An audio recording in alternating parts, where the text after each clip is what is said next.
Hello, music lovers and conversationalists. Welcome to the channel and welcome to another edition of Friday Firsts. Today I'm excited to feature one of my favorite British blues bands, and I don't think they need any introduction. And this particular band's original lineup's guitarist is not my favorite of their many lineups over the years, and the favorite guitarist of this particular band will be revealed at the end of the video. And of course I'm talking about the John Mayall and the BluesBreakers album featuring Eric Clapton. And this is not an original, but I believe it's a second pressing, maybe, or a third. I'm not really sure. It's a reproduction from 1970, but it sounds great. It's still in the shrink, and as you can see, the cover is a little warped, but that doesn't mean the album is. And I'm very fortunate to have a really good copy of the album itself. Very good shape, very flat, and that's how we like them when we want to spin them.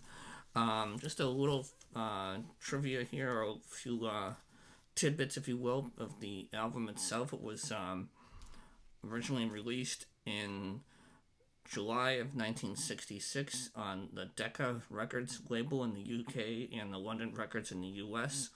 From what I read, the album took about 7 hours to record. I guess John Mayall is one to be rather quick when it comes to the studio time.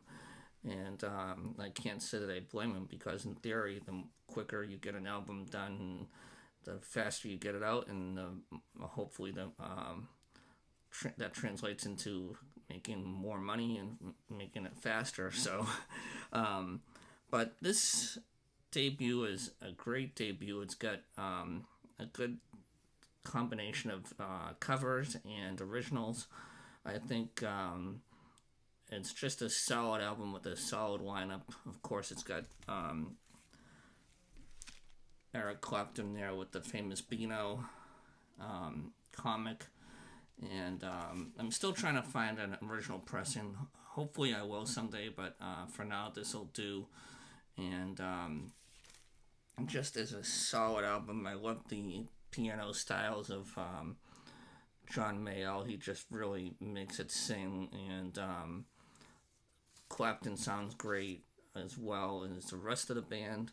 A couple of albums that were released during the same year in 1966.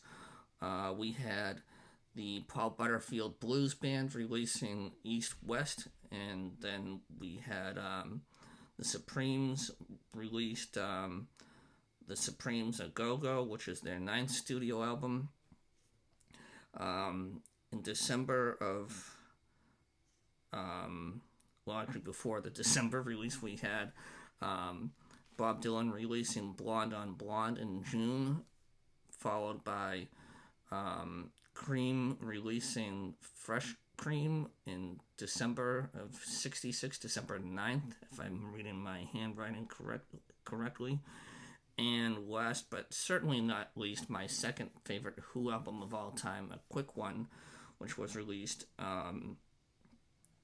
in December of 66 in the UK, and then in April of 66 in April of 67 in the US. Pardon my misspeak there, if you will. I really like all the covers on here. It was kind of hard to rank the covers since they're all well-known classics.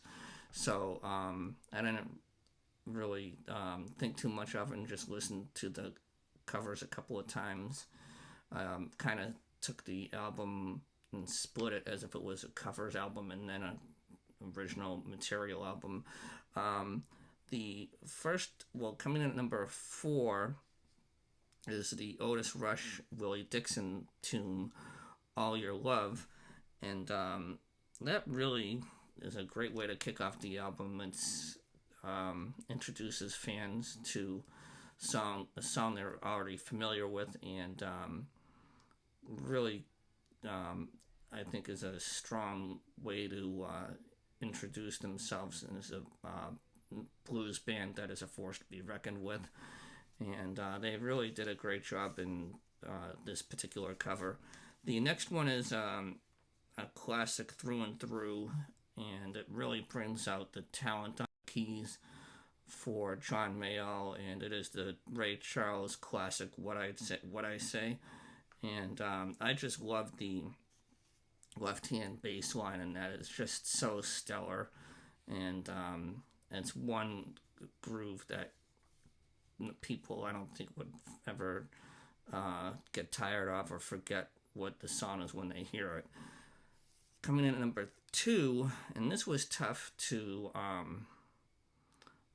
my rank. I was thinking of putting it as number 3 and having What I Say as number 2, but the song Rambling on My Mind is just such a strong classic. Everyone knows it, and it's just a fantastic song. And it's the first time we hear Clapton on disc, and he really shines and hits a home run on this one, and really does a nice tribute on this song to Robert Johnson, and I think this is a great way to introduce his vocals to the recorded world of music. And last but not least, coming in at number 1 on the covers is one of my all-time favorite songs by my favorite of the Kings, and that is Freddie King's Hideaway. And what a excellent way to showcase their musical abilities in this instrumental. The whole band just sounds really tight and sounds like they're having a fun time recording this classic, and it's just a great showcase and the great display of their power that they have as a band, and really just feeling the vibes of each other, and it's just a fantastic song through and through. And now the songs that I really enjoyed, the rankings, some of them are covers, some of them are not. These are the 4 favorites of the John Mayall and the BluesBreakers debut album. Coming in at number 4 is Parchment Farm, and Parchment Farm is also sometimes written out as Parchment Farm Blues. And this one is a great tune. It was originally recorded by Booker White, who I believe is a distant cousin of B.B. King's, and this was recorded by Booker in 1940.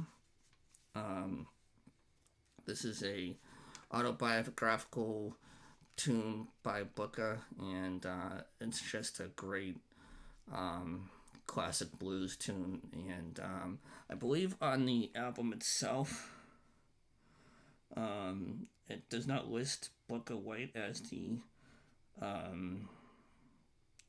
one to make this famous, I guess, if you will. But it has a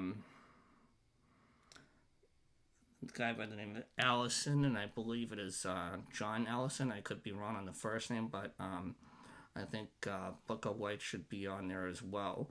The Allison recording came later. I think it was sometime in the 50s. Coming in at number 3 is another great tune.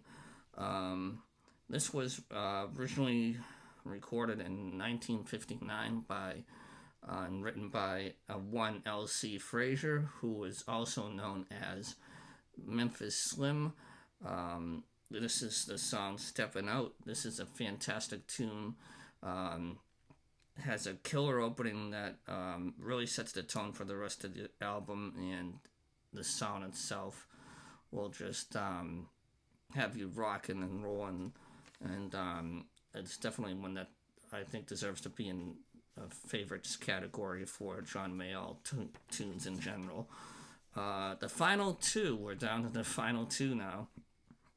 And then again, this was a tough call, but I think after listening to them several times, I think I made the right choice in the rankings. And coming in at number 2 is the song "Have You Heard?"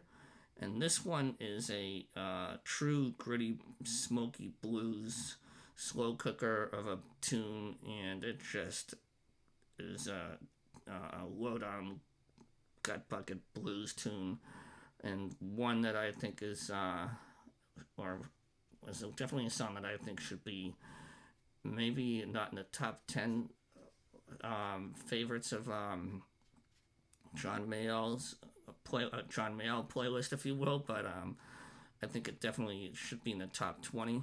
It's just got that real authentic blues sound, if you will. It just sounds amazing, and I can't get enough of this song, and it's why it's number 2. And the number 1 song for this debut album is the song "Double Crossing Time," and "Double Crossing Time" to me is the song I would have picked if I didn't have the song "All Your Love" to work with for the opener. "Double Crossing Time" is one that was written by Clapton and Mayall, and this what a song this is. They've really hit a home run with this one, and it's just an outstanding song with some great piano grooves courtesy of John Mayall, and a fantastic, solid, strong number that really will keep the listener or anyone within earshot on the edge of their seats. And it's just a song that deserves a audience that is willing to sit and listen through it. And also, I think we'll have multiple replays if it's a song that someone hasn't heard them for the first time, but that low, gritty, again, a gritty tune with that low piano sound courtesy of Mayall just really seals the deal for me.